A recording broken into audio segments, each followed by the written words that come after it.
Satreskrim Polresta Malang telah melakukan otopsi korban dan memeriksa 7 saksi, termasuk keluarga korban, terkait kasus suami mutilasi istri di Kota Malang.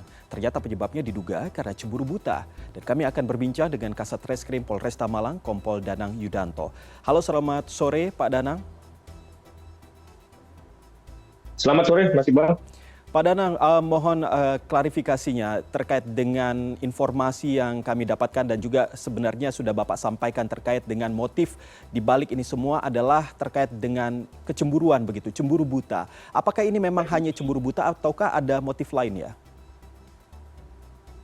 Baik, jadi motif dari pelaku untuk melakukan pembunuhan ini adalah sebenarnya motif kecurigaan yang tidak berdasar.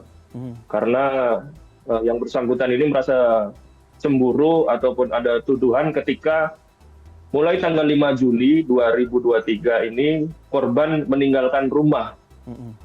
Berdasarkan hasil pemeriksaan para saksi waktu itu, jadi korban meninggalkan rumah itu sebenarnya mengamankan diri atau mengungsi ke rumah keluarga di salah satu daerah di Pulau Bali karena merasa terancam. Ketika itu cekcok, ada ancaman-ancaman terhadap korban sehingga korban memilih untuk menyelamatkan diri ke rumah keluarganya. Namun pelaku menduga bahwasanya korban meninggalkan rumah karena ada motif perselingkuhan yang sampai saat ini dugaan tersebut belum dapat dibuktikan. Oke, selanjutnya setelah dijemput ke Bali, ternyata ke rumah keluarganya, lalu dibawa lagi ke Malang atau seperti apa, Pak? Baik, jadi tidak dijemput di Bali, namun karena notabene korban ini adalah bekerja di salah satu koperasi yang ada di Kota Malang, kebetulan pada tanggal 30 Desember kemarin tempat korban bekerja ini mengadakan gathering di salah satu tempat di Kota Malang sehingga korban hadir dan pelaku mengetahui informasi bahwasanya korban menghadiri acara tersebut. Sehingga pelaku berinisiatif untuk menjemput korban di lokasi acara tersebut, kemudian bisa menemukan korban, namun korban awalnya tidak mau untuk ikut ke pelaku, namun pelaku memaksa korban, akhirnya korban mengikuti pelaku ke rumah atau TKP, tidak lama kemudian cekcok sehingga terjadi tindak pidana kekerasan atau pembunuhan ini. Oke. Pak Danang, apa betul pelaku ini ternyata cukup temperamen begitu menurut informasi dari tetangga? Betul, jadi menurut saksi diantaranya para tetangga memang yang bersangkutan ini dikenal cukup temperamental dan pemarah. Jadi sudah beberapa kali ada permasalahan dengan warga, bahkan sempat waktu itu dimediasi oleh rekan-rekan dari kelurahan maupun rekan-rekan dari Satpol PP.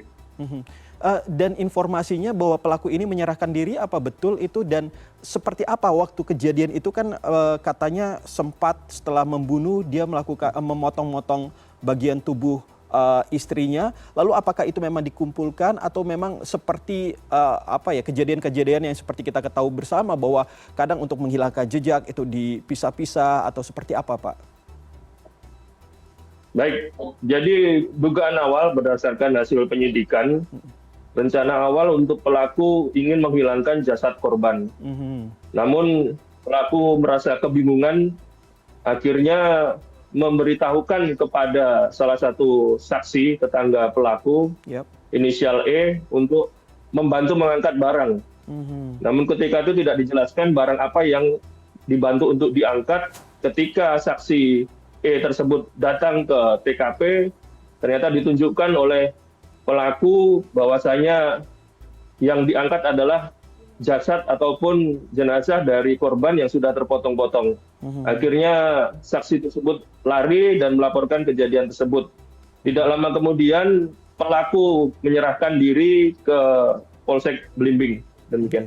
Pak Danang, kita ketahui bersama bahwa belakangan ini memang kekerasan dalam rumah tangga itu kerap terjadi dan kami juga sering menginformasikannya kepada pemirsa. Lalu jika memang hal ini terjadi, jangan sampai ada di lingkungan kita begitu. Tetapi jika ini terjadi dan menurut informasi yang tadi Bapak sampaikan dari saksi-saksi dan juga tetangga begitu, dikatakan bahwa memang KDRT ini sudah berlangsung cukup lama yang dialami korban. Lalu bagaimana kalau misalnya kita sebagai tetangga ini mengetahui hal tersebut? Apakah kita bisa langsung melaporkannya ke pihak kepolisian atau justru ini jadi bisa dikatakan sebagai ketakutan juga, nanti ujung-ujungnya malah kita yang jadi dipolisikan begitu karena mengurusi rumah tangga orang lain, atau seperti apa Pak sebaiknya? Baik, jadi apabila ada masyarakat yang mengalami ada tindak kekerasan ataupun ancaman, silahkan segera melaporkan kepada pihak kepolisian terdekat. Di situ ada polisi RW, di situ ada rekan-rekan dari Babin Kamtibmas, supaya segera diambil langkah. Jadi segera teridentifikasi dan diambil langkah minimal untuk perlindungan dari si korban tersebut. Jadi jangan didiamkan, apalagi tetangga apabila mengetahui berhak dan dapat melaporkan entah itu ke polisi RW atau ke Babin Kamtibmas supaya segera diambil langkah. Minimal langkah-langkah preventif supaya kekerasan tidak terjadi. Demikian. Berarti tidak masalah ya Pak ya kita langsung melaporkannya kalau misalnya ada gelagat yang mencurigakan, terutama terkait dengan KDRT ini ya Pak ya? Betul. Baik. Jadi ketika ada gelagat KDRT, segera laporkan supaya ada intervensi dari petugas untuk mengantisipasi supaya tindak kekerasan tidak terjadi. Baik, Pak Danang, polisi kan sudah melakukan pemeriksaan kejiwaan terhadap pelaku ini dan hasilnya itu dikatakan normal. Lalu bagaimana hukumannya nanti? Apakah memang akan semakin berat atau seperti apa? Baik, jadi untuk kondisi kejiwaan pelaku normal, pelaku pada saat pemeriksaan juga dapat menjelaskan kronologis dari kejadian, kemudian motif dengan lancar, dengan runtut, dengan bahasa yang baik. Jadi tidak ada indikasi bahwasanya pelaku dalam kondisi kejiwaan yang terganggu. Kemudian untuk pelaku sendiri kami kenakan pasal 351 ayat 3 KUHP, subsidiar pasal 338 KUHP, subsidiar pasal 340 KUHP, subsidiar pasal 44 ayat 3 Undang-Undang Nomor 23 Tahun 2004 tentang penghapusan kekerasan dalam rumah tangga dengan ancaman hukuman maksimal seumur hidup atau hukuman mati. Demikian. Baik Pak Danang Yudanto, terima kasih sudah berbincang dengan kami. Tentunya ini menjadi kewaspadaan juga bagi para tetangga untuk bisa mengetahui dan juga melaporkan jika ada di sekitar kita gelagat KDRT yang mungkin saja bisa langsung dilaporkan ke pihak kepolisian. Terima kasih sekali lagi Pak Danang Yudanto.